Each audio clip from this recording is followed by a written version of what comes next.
¿Qué tal? Me llamo Isma. Bienvenidos y bienvenidas al canal. Y ya por fin, el tercer capítulo del vídeo de noticias.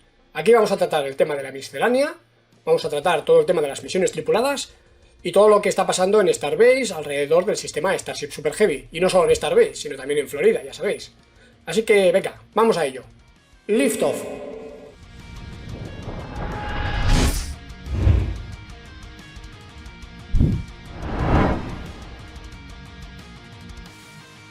Como siempre, vamos con un pequeño repaso de las últimas novedades del James Webb, después de que se publicaran las primeras famosas 5 imágenes. Entre lo más destacado tenemos la liberación de una nueva fotografía que rivaliza con las anteriores en belleza. Se trata de la galaxia Carswell, situada a 500 millones de años luz de la Tierra, y que según los expertos revela nuevos detalles acerca de la formación de estrellas y del agujero negro en el centro de la galaxia. De hecho, la comparación entre esta imagen y las imágenes tomadas por el Hubble de este mismo objeto hace 27 años revelan el movimiento de 6 estrellas de nuestra galaxia situadas en primer plano, que ha resultado ser mucho más acusado de lo esperado. Habrá que esperar a que los científicos den con la mejor teoría para explicar este aparente misterio. Lo que también es un misterio es cómo es posible que tanta gente creyera que lo que estáis viendo, publicado por el científico Etienne Klein, también era una imagen captada por el James Webb. Hay que contrastar la información, gente, y aplicar la duda razonable. Menuda pinta tiene la loncha de chorizo. Por cierto, lo que sí es cierto es que el Servicio Postal de los Estados Unidos va a emitir un sello conmemorativo de esta espectacular misión. Otro tema que sigue coleando es la no compra de Twitter por parte de Elon Musk. Por el momento, el juicio se celebrará el 17 de octubre, a menos que las partes lleguen antes a un acuerdo. Las dos partes se acusan mutuamente, una por incumplimiento de los acuerdos establecidos, otra por no proporcionar, ocultar o directamente mentir en relación al porcentaje de cuentas falsas o bots de la plataforma, que Elon considera que supera en mucho el 5% anunciado por la compañía. Por si acaso, el CEO de SpaceX y Tesla ha vendido 6.900 millones de dólares en acciones de esta última compañía por si se viera obligado finalmente a ejecutar la compra en los términos pactados, es decir, 44.000 millones de dólares. Yo lo que espero es que no se nos descentre, que lo importante es que lleguemos a Marte. También relacionado con SpaceX, comentar que el Club Sierra y otras organizaciones del sur de Texas ha apelado la decisión del juez por la cual considera que los cierres de carreteras en Boca Chica no violan la constitución del estado sureño. Sin embargo, según los apelantes, los cierres de carreteras solo buscan permitir a un multimillonario excéntrico lanzar cohetes mortales cerca de viviendas y vida salvaje. ¿Tremendista o realista? Otro detalle interesante es comprobar cómo SpaceX, haciendo honor a la filosofía de mejora continua que impregna cada rincón de la compañía, continúa trabajando para mejorar el procedimiento de recuperación de una mitad de la cofia una vez en el mar.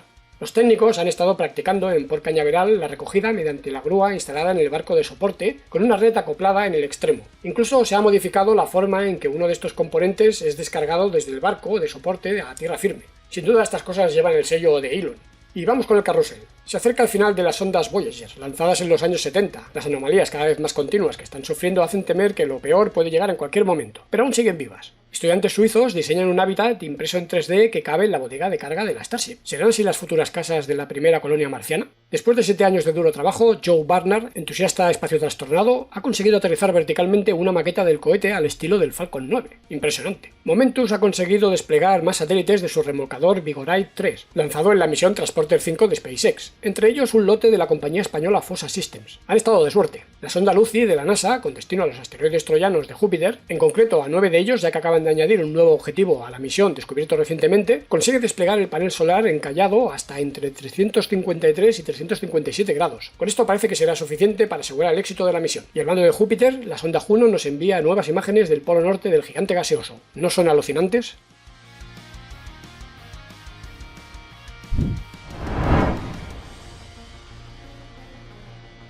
En relación a la Estación Espacial Internacional, comentar que la NASA ha recibido el aval del Senado para que los Estados Unidos mantengan su presencia en esta icónica infraestructura, hasta como mínimo el año 2030. Aunque la Cámara Alta ha expresado preocupación respecto a que para entonces pudieran no estar listas las opciones comerciales previstas, la NASA ha afirmado que el programa CLD, destinado a impulsar las propuestas de estaciones espaciales comerciales, sigue su curso sin incidencias, y podrán mantener una presencia humana en el espacio una vez se abandone la ISS. Igualmente, la agencia estadounidense asegura que la estación Gateway sigue progresando adecuadamente, así que a finales de esta década podríamos tener operativa la primera estación orbital lunar de la historia de la humanidad. Por otro lado, a pesar de que los rusos amenazaron con abandonar la misma a partir del 2024, recientemente han matizado estas palabras, comentando que lo harán en cuanto esté operativa la nueva estación espacial Ross, comunicándolo con antelación al resto de socios tal y como está establecido en los contratos. Por si acaso, la NASA ya está trabajando en planes de contingencia que se activarán si los rusos hacen efectivas sus amenazas con el objetivo de mantener la estación operativa. Mientras tanto, los trabajos en la estación continúan normalmente, y con tiempo también para el ocio, como lo demuestra el cosplay ambientado en Battlestar Galactica que se ha marcado Samantha Cristoforetti, la primera mujer europea en realizar una EVA. Hablando de EVAs, en la ISS, el 17 de agosto estaba previsto que Oleg Artemiev y Denis Matviov llevaran a cabo un paseo espacial de 6 horas y media para continuar con el proceso de puesta en marcha del brazo robot europeo. Por desgracia, cuando apenas llevaban 2 horas en el exterior de la estación, desde el control de la misión detectaron un fallo en el funcionamiento del sistema eléctrico del traje Orlan, por lo que ordenaron a Artemiev que abortara el paseo y volviera inmediatamente al interior de la esclusa del módulo Poisk, donde podría enchufar su traje a la alimentación eléctrica de la estación, y esperar a que su compañero lo dejara todo recogido y abortara también. Por suerte no ha habido que lamentar males mayores. Los integrantes de la misión Cryo 5, prevista para principios de octubre, siguen su entrenamiento con normalidad. Recientemente han realizado simulacros relacionados con situaciones de emergencia durante el amerizaje. Esta misión, gracias a SpaceX, garantiza por el momento la rotación oficial de la tripulación de la ISS a la espera de que Boeing consiga por fin certificar su cápsula Starliner para vuelos tripulados. En ese sentido, la compañía ha anunciado que ha tenido que asignar 94 millones de euros más de su propio bolsillo para poder finalizar su desarrollo, debido a los sobrecostes producidos por el fracaso de la misión OFT-1 y los retrasos consiguientes. En cuanto a las misiones privadas a la Estación Espacial Internacional, después de la misión AX-1 de Axiom Space, la NASA está revisando las directrices y procedimientos que exigirá a los proveedores para poder llevar a cabo este tipo de misiones. Una de ellas, que no es del agrado de las compañías que quieren explotar este nuevo filón, es obligar a que el comandante de la misión sea un antiguo astronauta retirado. Y es que con ello se pierde una de las 4 plazas disponibles, al menos en la Crew Dragon. ¿Qué opináis vosotros? Total, la Crew Dragon es autónoma, ¿no? Hablando de la Crew Dragon, parece que se confirma que la esperada misión Polaris Dawn, primera del programa Polaris destinado a probar tecnologías que permitan, eventualmente y en un futuro, llevar a cabo un viaje tripulado a Marte, podría tener lugar este mismo diciembre. Los 3 objetivos principales son llegar a un apogeo de 1.400 kilómetros, solo superado por los vuelos a la Luna, realizar comunicaciones a través de la red Starlink y llevar a cabo el primer paseo espacial comercial privado. Por supuesto, durante los 5 días que durará la misión se llevarán a cabo más de 35 experimentos. En cuanto a los astronautas que podrían formar parte de las misiones Artemisa de la NASA, recientemente hemos conocido que la NASA ha ampliado a 42, básicamente todo el cuerpo de astronautas en activo, los candidatos a ser elegidos para estas misiones, empezando por la misión Artemisa 2, prevista para el 2024, cuya tripulación se conocerá a finales de este año. Por cierto, uno de ellos no será Shane Kimbrough, participante en 3 misiones espaciales, una de ellas la misión Crew 2, y 9 actividades extravehiculares, que ha anunciado su retirada. Hablando del programa Artemisa, la NASA ha anunciado cuáles son los 13 lugares candidatos para aterrizar en la primera misión tripulada, todos a menos de 6 grados del polo sur lunar, en la que viajará la primera mujer que pise nuestro satélite. Bajemos ahora al mundo suborbital, ya que el 4 de agosto, por cierto, un día en el que se realizaron 5 lanzamientos orbitales y uno suborbital, ahí es nada, Blue Origin llevó a cabo la misión NS-22, con 6 nuevos pasajeros a bordo que pudieron viajar hasta los 100 kilómetros de altura, la línea de Kármán considerada como el límite en el cual se considera que empieza el espacio exterior, experimentar la microgravedad y ver la curvatura de la Tierra azulada en contraste con el negro del espacio. Fue el 6º vuelo tripulado del New Shepard y la cápsula First Steps, y el tercero de este año. Los 6 tripulantes eran Sarah Sabri, la primera persona de nacionalidad egipcia en viajar al espacio, Steve Young, Kobe Cotton, Vanessa O'Brien, Clint Kelly III y Mario Ferreira, el primer portugués en viajar al espacio. El vuelo transcurrió sin incidencias, pero la noticia vino indirectamente de la mano del youtuber Kobe Cotton, ya que su plaza, y otra más, fueron compradas por la organización MoonDAO, vinculada al mundo de las criptomonedas, por 2,5 millones de dólares. Vamos, que cada asiento cuesta 1,25 millones de dólares. No solo no me da la vida, es que no me da la cuenta bancaria. Parece que la demanda de estas, digamos, experiencias, a pesar de su coste, es robusta. De hecho, Virgin Galactic planea construir nuevas instalaciones destinadas al entrenamiento de sus astronautas cerca del espaciopuerto América. Sin embargo, ha vuelto a retrasar el inicio de sus vuelos suborbitales hasta la primavera del 2023. Esperemos que estos billetes sean más baratos. Si no, habrá que darle un vistazo a propuestas como la de Space Perspective, que por cierto presentó recientemente el diseño de su cápsula, llamada Neptune, y que promete, gracias a un inmenso globo, subirnos hasta los 30 kilómetros de altura. Algo es algo.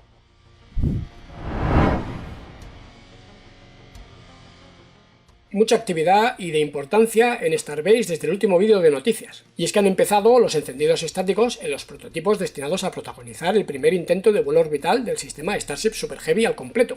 Si recordáis, el B-7 tuvo que ser trasladado a la zona de fabricación para reparar los desperfectos sufridos por la explosión inesperada durante la prueba Prime Spin Test de las turbinas de los motores.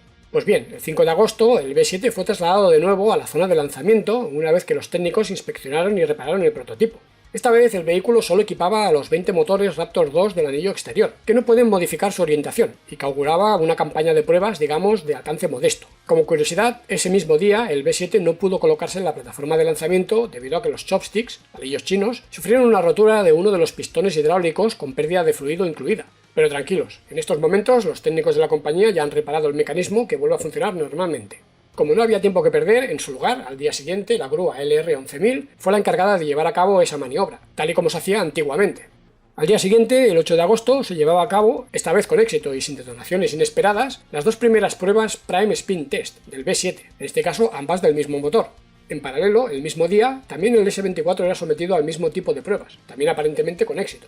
Los técnicos parecían tan satisfechos con los resultados de estas primeras pruebas que el 9 de agosto llegó lo que tanto estábamos esperando: los primeros encendidos estáticos del V7 en la plataforma de lanzamiento orbital y el S24 en la plataforma suborbital B. En el primer caso, el encendido fue de corta duración y de un único motor, y transcurrió aparentemente de forma nominal. En el segundo caso, al parecer el encendido fue de dos motores, un atmosférico y otro optimizado para el vacío, y también se llevó a cabo con normalidad. Este hecho es significativo, ya que supone el inicio de la campaña de lanzamiento, y apoya las declaraciones de Elon Musk en el sentido de que podríamos tener un primer intento de vuelo orbital en el mes de septiembre. De hecho, Elon ha asegurado que alcanzarán la órbita entre el 1 de septiembre del 2022 y el 31 de agosto del 2023. Lo que no sabemos es cuántos intentos necesitarán para lograrlo. Pero no acabó ahí la cosa, ya que 2 días después, el 11 de agosto, SpaceX llevaba a cabo en el V7 un nuevo encendido estático de un motor Raptor 2, pero esta vez de larga duración. Durante los aproximadamente 20 segundos que duró la prueba, los técnicos de la compañía evaluaron el funcionamiento del sistema de presurización autógena, que consiste en utilizar los propios gases producto de la combustión en el motor para presurizar los tanques de combustible. Usualmente, para este cometido, se utilizan pequeños tanques secundarios de helio a presión, pero los ingenieros de la compañía quieren prescindir de la complejidad extra que eso significa. Sea como sea, al día siguiente, el V7 era trasladado de nuevo a la zona de fabricación, para instalarle los 13 motores restantes con capacidad para modificar su orientación. Las próximas semanas se presentan apasionantes, ya que todo indica que los encendidos estáticos de múltiples motores estarán a la orden del día, llegando a su clímax en el momento en que los ingenieros y técnicos de la compañía decidan que ha llegado el momento de encender los 33 motores Raptor de la primera etapa a la vez. Por si esto fuera poco, ha trascendido que los prototipos B9 y S26 podrían equipar una nueva evolución de los motores Raptor, es decir, una versión 2.5 o 3.0, que ya está en desarrollo en McGregor, Texas. Es una locura la velocidad de desarrollo. Y es que McGregor es literalmente una orgía de encendidos estáticos y de producción de motores, como bien atestiguan los residentes en los alrededores.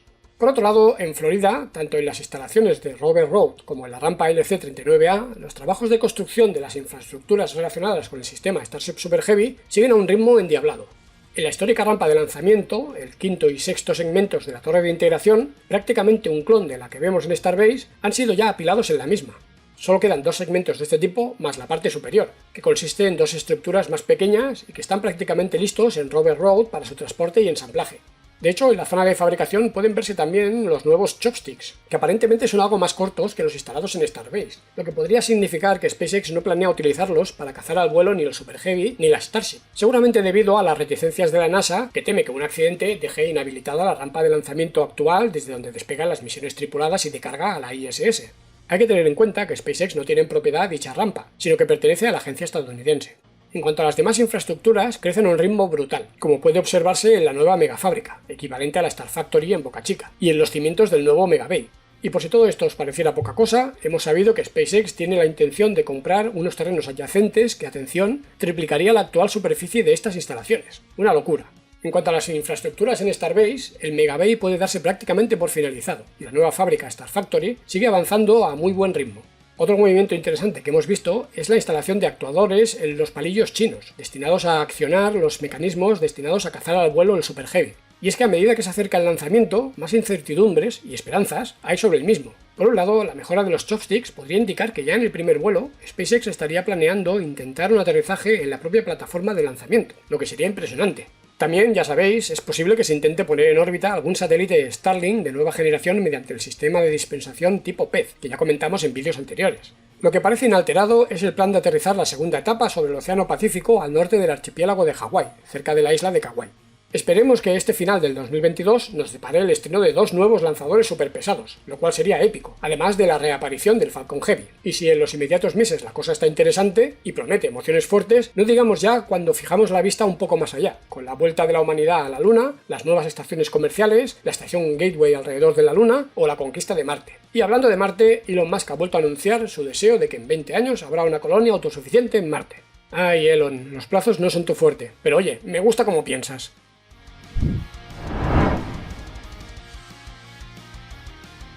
Muchas gracias por ver este vídeo. Por fin hemos llegado al tercer capítulo del vídeo de noticias. Espero que os hayan gustado los 3. Como siempre, gracias por los likes, los comentarios, por compartir, etc. Y por todo el apoyo que me prestáis. Y por supuesto, en especial a los miembros del canal.